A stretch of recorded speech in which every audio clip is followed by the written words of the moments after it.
Bonjour ici. Est-ce que vous savez ce que j'aime? Pokémon. La réponse c'est Pokémon. Je suis une de ces fans de Pokémon qui est parfois un peu chiante et qui est du genre à vous dire que le manga Pokémon est la meilleure chose qui ait été faite de la série, qui veut un nouveau Pokémon Ranger et qui va vous dire que le meilleur jeu c'est Donjon Mystère Explorateur du Ciel. Ce genre de fan. Et même si je suis une très grande fan, il se trouve que je n'ai jamais fait de trainer Sona. Alors, j'ai fait beaucoup d'OC, par exemple c'est mes chouchous qui datent de la période où je faisais un peu de pixel art. Euh, j'ai fait beaucoup d'OC, j'ai pas beaucoup d'images de mes OC parce qu'il se trouve que mon moyen d'exprimer ma passion pour les fandoms c'est surtout la fanfiction. Mais j'ai jamais fait de personnage pour me représenter moi dans le monde de Pokémon. Du coup, aujourd'hui, j'ai décidé que j'allais m'en créer un et m'en faire une carte de dresseur.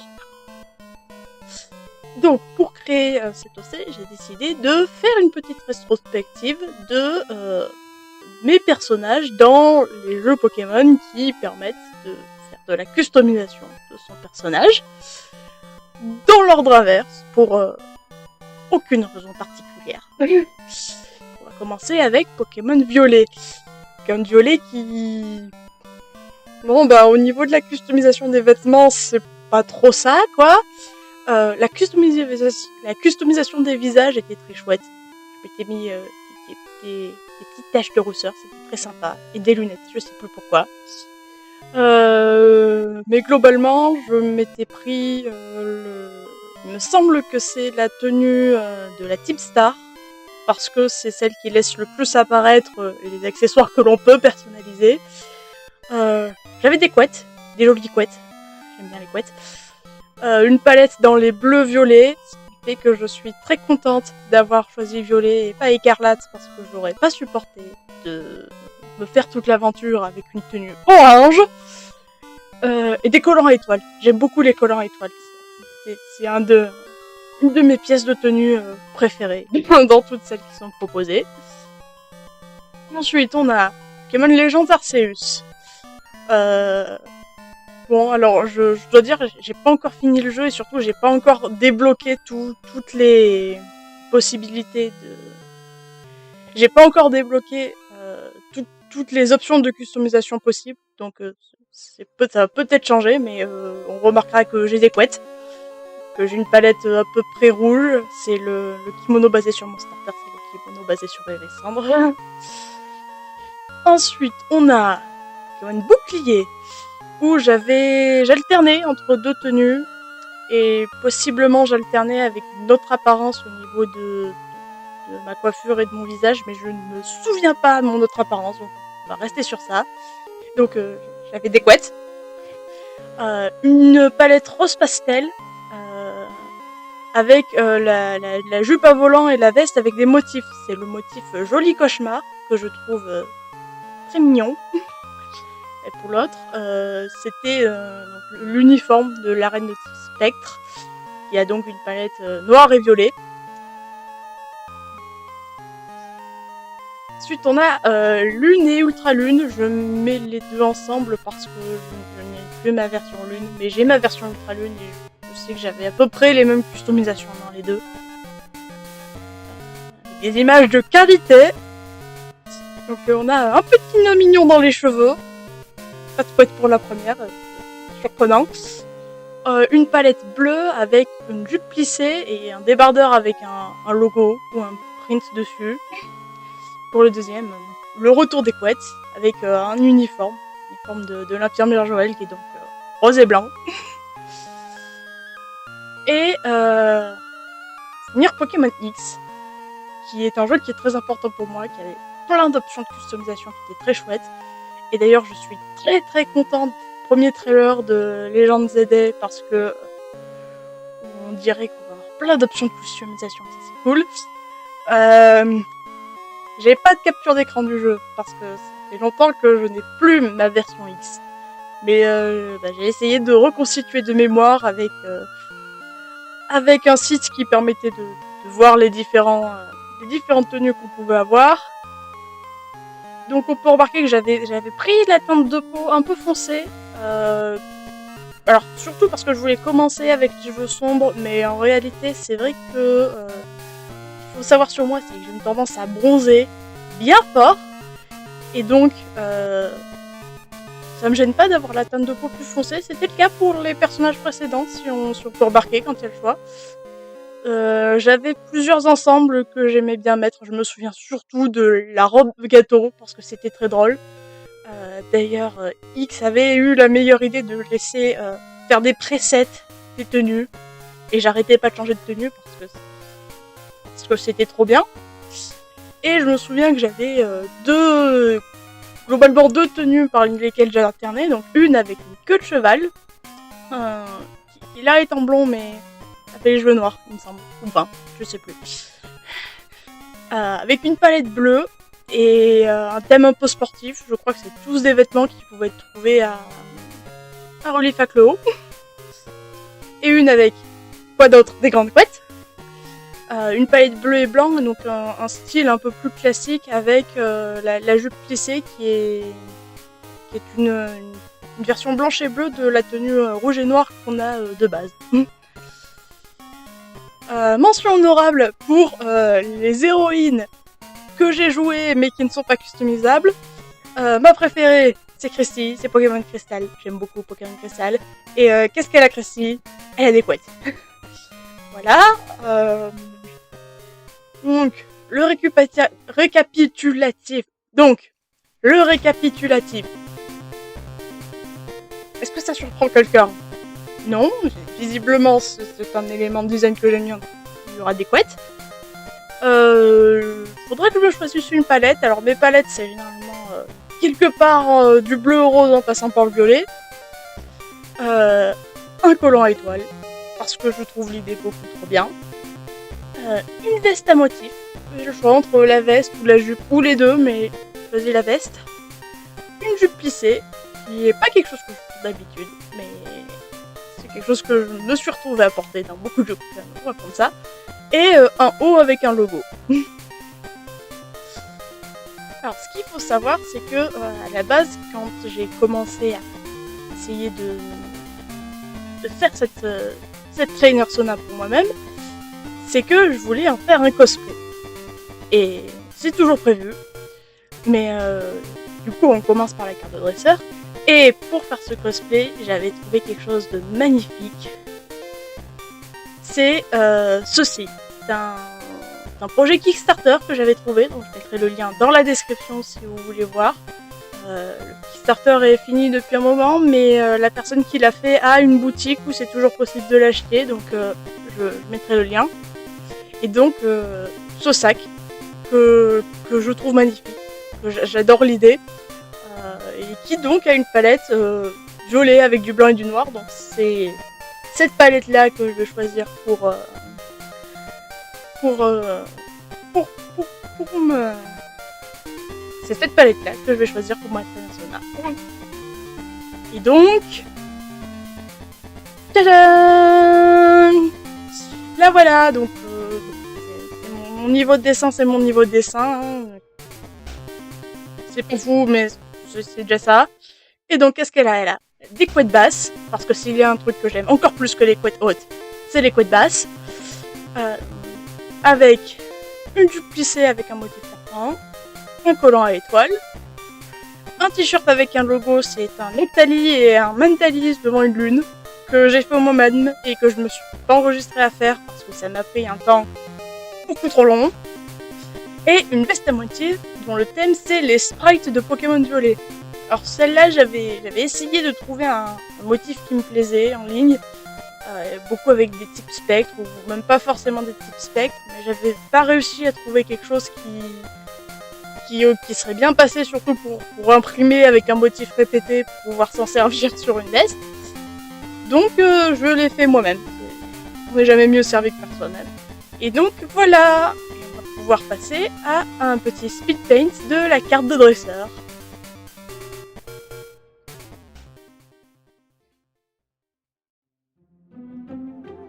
Alors, du coup, pour la carte de dresseur, que j'ai fait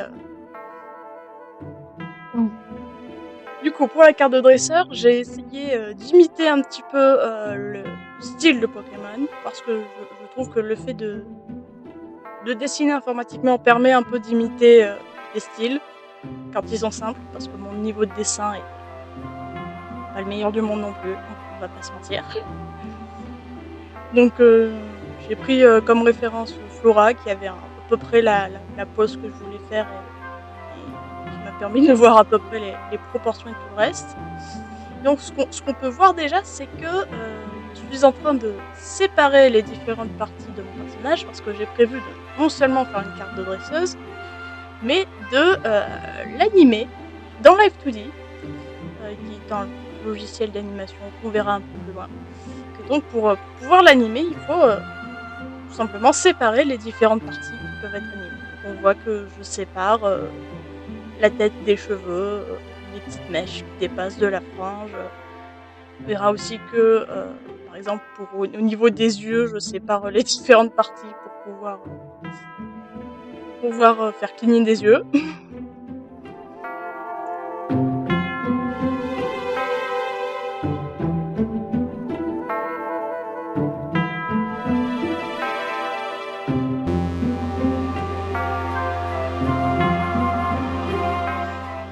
Ce qu'il faut savoir, c'est que, bon, pour la carte de dresseur, il va falloir que je mette, les Pokémon que j'utilise avec. D'ailleurs, la petite Love Ball, ma Pokéball favorite. Et en fait, il se trouve que le choix des Pokémon, j'aurais pu choisir juste mes Pokémon préférés, mais la façon dont j'ai choisi les Pokémon qui allaient accompagner ma dresseuse, c'était à partir d'un prompt qu'on a fait avec que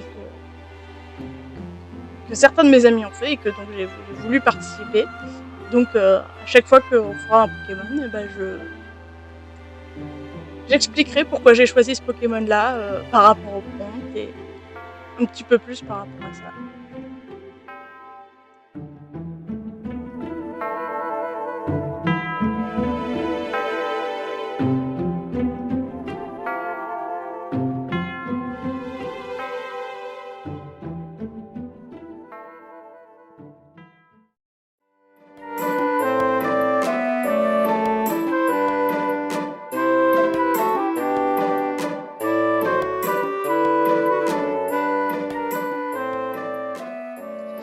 J'aurais pu aller chercher un motif de tartan et juste l'exposer. J'ai voulu me débrouiller pour le faire moi-même. Je sais pas pourquoi. Parce que j'aime bien faire les choses par moi-même, mais du coup je m'embête un peu la vie des fois.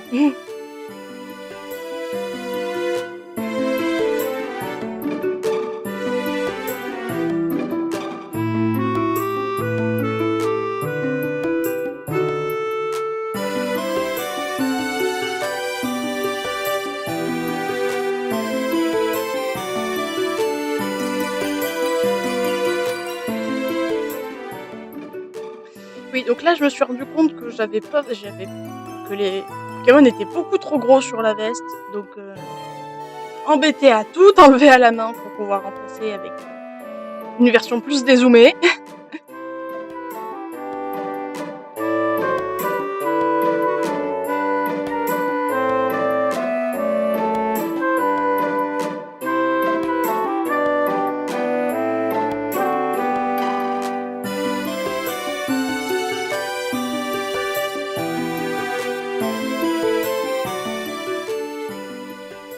Donc, le premier Pokémon, le prompt c'était un starter.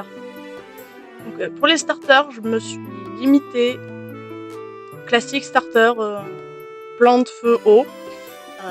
Parce qu'on peut argumenter que oui, il y a Evoli dans les Let's Go, il y a Mentally et Noctali dans Colosseum. Je me suis limitée aux plantes feu eau parce que c'est un peu ce que le prompt attendait. Et donc mon starter de prédilection, c'est Fennec. Je pense que parmi toutes les générations, c'est effectivement mon préféré. Et que donc je l'ai gardé en Roussil, d'une part parce que c'est mon stage préféré dans cette ligne évolutive. J'aime beaucoup les trois de toute façon, que ce soit Fennec, Roussil ou Gopelin, j'aime beaucoup les trois. Mais j'aime un tout petit peu plus Roussil et puis je me dis que si j'étais dans le monde de Pokémon, je serais pas forcément, les combats seraient pas forcément ma priorité, donc ça me paraît relativement logique d'avoir un Pokémon qui est pas forcément évolué au maximum. Voilà, c'était Roussil. Alors le deuxième point, c'était un Pokémon lié à son métier. Le petit problème, c'est que je n'ai pas de métier. Je suis encore étudiante. Du coup, j'ai pris un Pokémon par rapport à mon champ d'études et mon champ d'études, c'est les maths et l'informatique. J'aurais pu prendre Porygon, ça aurait peut-être été plus logique, mais je voulais un Pokémon un peu intellectuel, un peu cérébral, et il n'y a pas beaucoup plus cérébral que un cerveau dans un blob. Et je dis ça très affectueusement parce que au début, Symbiose, j'en avais pas grand chose à faire, je dois l'avouer. Mais pour des raisons, pour des raisons de l'OC d'une autre personne qui avait un Symbiose qui s'appelait Blobinette, qui était le truc le plus adorable du monde. J'aime beaucoup Symbiose maintenant. Et du coup, je voulais le mettre dans ma team. Parce que du coup, voilà, c'est Blobinette la Symbiose. Elle est très gentille. Elle est très intelligente aussi. Et c'est aussi, je pense, un des Pokémon que j'ai le plus aimé dessiner et animer de tout cela.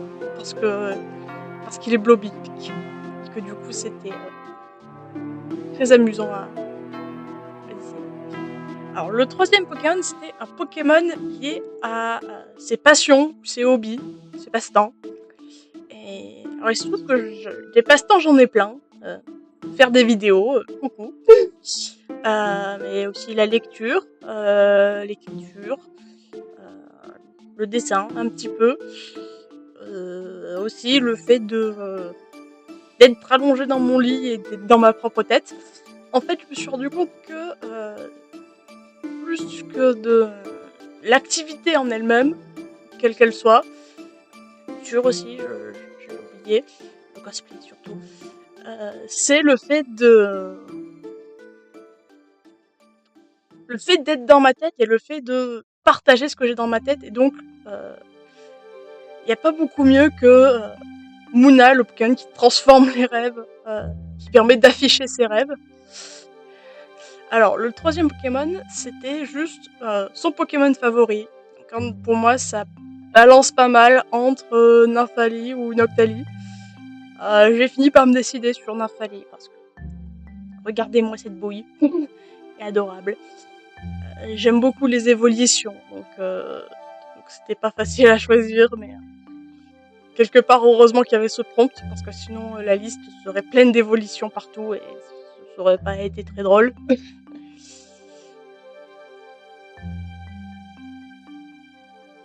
Alors là, je dessine le Nymphalie assis de face, de façon un peu pas très expressive, on va dire. Et je reviens plus tard pour changer sa position parce que j'aimais pas du tout comment ça rendait.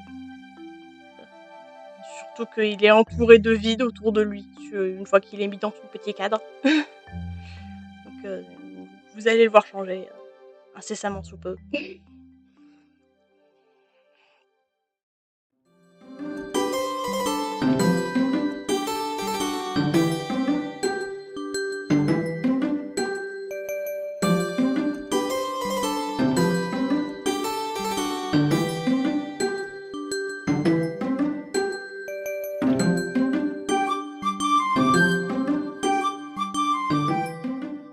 Ouais, donc voilà, il y avait beaucoup de vide autour de lui, donc j'ai décidé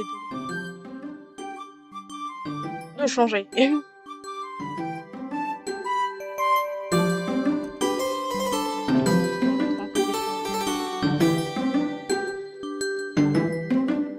Position allongée.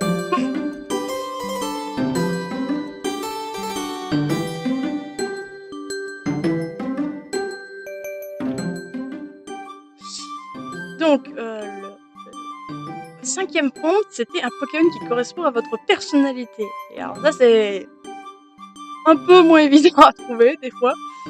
Moi, je voulais trouver un Pokémon timide, parce que dans la vraie vie, je suis très timide. Et globalement, en faisant des recherches sur toutes les descriptions de Pokédex de tous les Pokémon, je suis tombée sur Galvaran, dont une description de Pokédex dit que c'est un Pokémon très timide qui vit dans les zones arides. Et moi, je suis très timide, et puis j'aime bien quand il fait chaud. L'été, c'est ma saison préférée. Donc, Galvaran, c'est pas un Pokémon qu'on voit souvent, et puis il est mignon. Donc, je trouve que c'est un bon choix.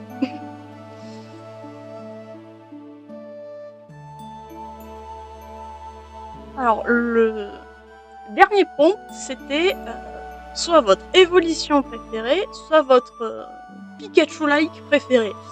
Alors, j'aurais pu tricher, prendre ma 2e évolution préférée et en rajouter une, mais je me suis dit que pour se prendre au jeu, j'allais plutôt prendre mon Pikachu-like.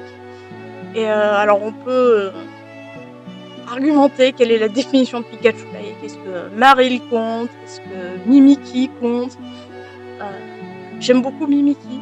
C'est un de mes Pokémon préférés. Mais de tous les autres Pikachu-like qu'il y avait, il y en a un qui a fini dans une de mes teams que j'aime beaucoup. C'est Raichu d'Alola. Regardez-moi ce bouillie, il est tout rond, il est tout mignon, il est adorable. Le mien, il a Surf, parce que dans l'Ultra Lune, on nous donne un Pikachu avec Surf, et que donc mon Raichu d'Alola, il a Surf. Voilà, trop mignon. Le prompt bonus, c'était alors au choix un Pokémon légendaire ou un Pokémon capturé dans une Master Ball. J'ai choisi mon légendaire préféré, Suicune. Crystal est ma version préférée, Suicune est l'un de mes légendaires préférés. J'ai fini par le regretter beaucoup parce que Live 2D n'est absolument pas fait, ou peut-être que c'est juste moi qui sais pas comment faire, mais pour animer des choses qui font des vagues ou des rubans par exemple. Donc j'ai bien galéré. J'ai bien galéré au niveau des détails aussi, mais ça c'est un peu le lot de tous les légendaires, donc j'ai fait avec.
Voilà. Ensuite, j'ai dessiné le sac parce que ça faisait aussi partie du format du prompt pour la carte dresseur.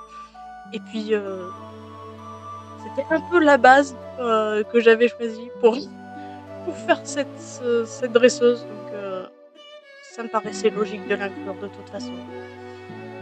Que j'ai totalement décalqué parce que je ne sais pas dessiner des objets comme ça. Désolée.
Là,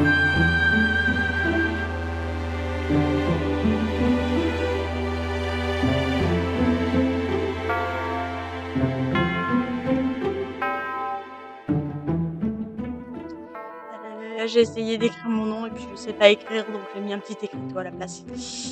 Et donc on passe sur Live2D. Alors sur Live2D, je vais faire court parce que en fait je maîtrise à peu près, mais je maîtrise pas trop, donc surtout j'ai fait une petite erreur, c'est que ma capture n'a pas pris la capture de l'onglet de physique, qui est l'onglet où un peu toute la magie s'opère, c'est-à-dire ça permet de faire de la physique sur les cheveux, sur plein de tas de choses. Donc c'est ça qui est très cool. Mais bon, c'est pas grave. Donc on peut voir que j'ai animé mon œil qui se ferme, j'ai animé la jupe. Là, je suis en train d'animer les cheveux qui vont et viennent avec du vin. Ensuite, j'ai animé petit mouvement des jambes. J'ai un peu, j'avais fait très fort. Après, je l'ai un peu diminué. J'aurais dû séparer beaucoup plus les bras pour les faire bouger, mais je les ai pas assez séparés.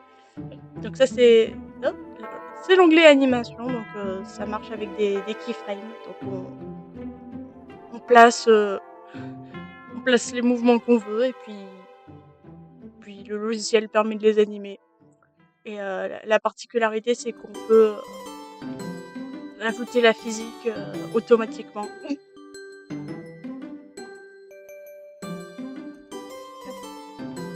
Et sur le logiciel, vous allez voir que j'ai bougé les oreilles et que après les petites touffes bougent avec de la physique dès que les oreilles bougent. La queue bouge un peu et puis après j'ai essayé d'animer les flammes. J'ai bien dit essayer, j'ai fait de mon mieux. Pareil, c'est comme les bras tout à l'heure, ou même les cheveux, je vais pas séparer. Quelqu'un qui sait plus ce qu'il fait aurait séparé beaucoup plus pour faire beaucoup plus d'animation. Mais bon, je fais avec ce que je sais faire.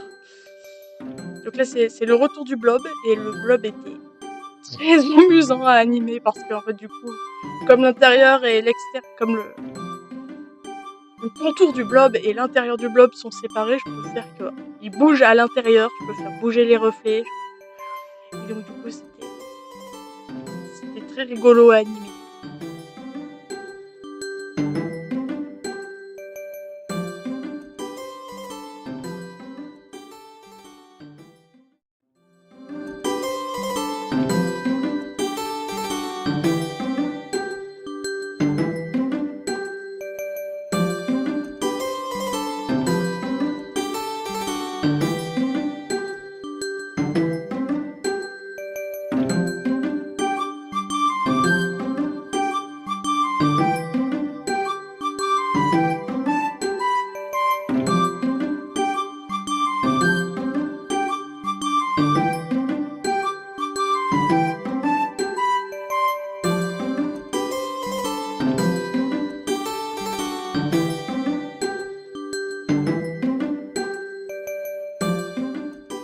Donc là, c'est ce qui se passe quand quand je suis sur la physique et que j'ai oublié de couper au montage.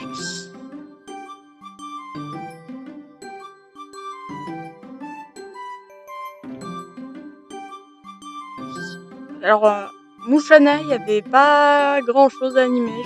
Bouger un peu le nez, faire bouger un peu la fumée. Pareil, dessiner la fumée d'un seul bloc, c'était peut-être pas la meilleure idée, mais voilà, s'il y a des gens qui savent utiliser Live2D, défoncez-moi en commentaire et dites-moi à quel point j'ai fait n'importe quoi.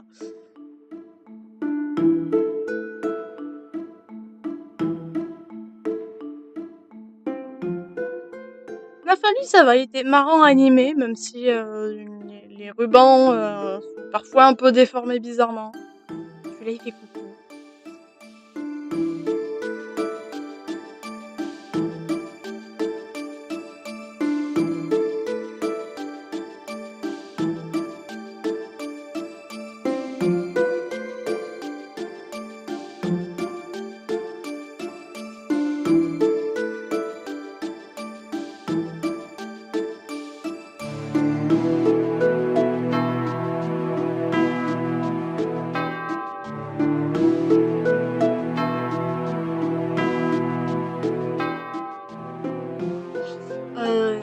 comme, comme Mouchana, il y avait pas grand chose à animer sur Galvaran. Un petit peu ses oreilles, un petit peu sa queue. Je restais assez simple. Alors Raichu, il y avait plein de petits trucs animés. On lui fait bouger ses oreilles, je l'ai fait tourner sur lui-même, je l'ai fait bouger ses papates. Maintenant que j'y pense, j'aurais peut-être pu lui faire s'illuminer ses joues, mais je suis pas sûre de comment je l'aurais fait.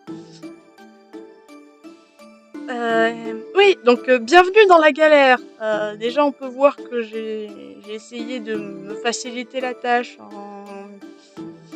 en faisant manuellement le mesh. Donc c'est les petits points qu'on voit là qui permettent de manipuler sur la queue, sur les rubans. Ça a pas été. Vous allez me voir galérer. Ça n'a pas été très utile. C'était beaucoup d'essais. Je suis quand même pas satisfaite de ce que ça donne. Je sais pas pourquoi j'ai choisi de faire Suicune. J'aurais dû choisir un autre Pokémon parce que là c'était vraiment pas possible.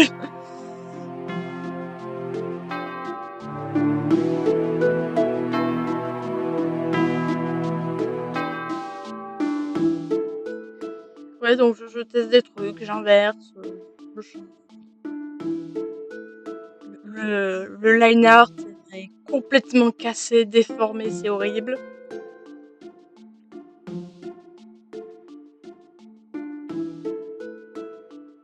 Oui, donc là j'ai décidé de rage quit et de partir d'un truc plat parce que du coup ça permet de faire des déformations dans les deux sens plutôt que de partir de quelque chose qui est déjà ondulé et d'essayer de le faire onduler dans l'autre sens. Ce qui n'empêche pas que par endroits, c'est pas très beau. On peut voir que j'essaie de corriger les endroits où c'est même plus aligné comme il faut.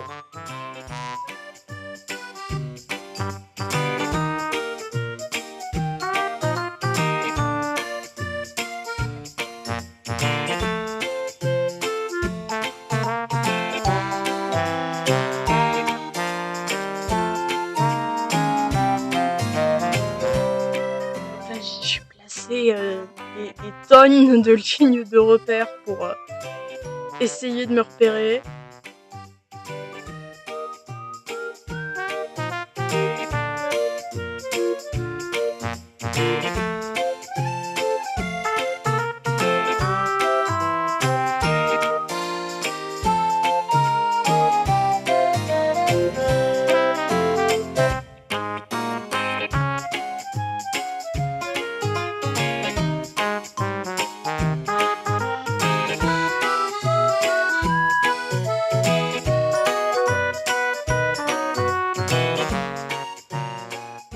Plutôt que de passer à le ruban d'arrière, j'ai fait sa crinière parce que sa crinière est un peu plus facile.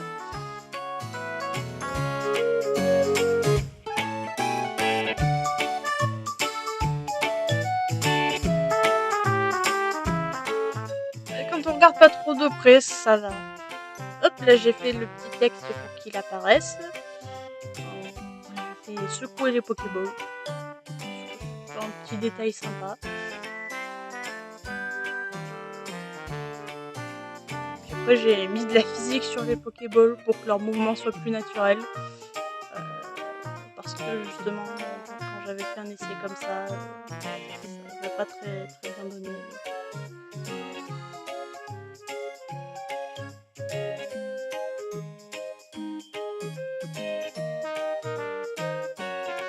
Donc, on va aller aux résultats finaux.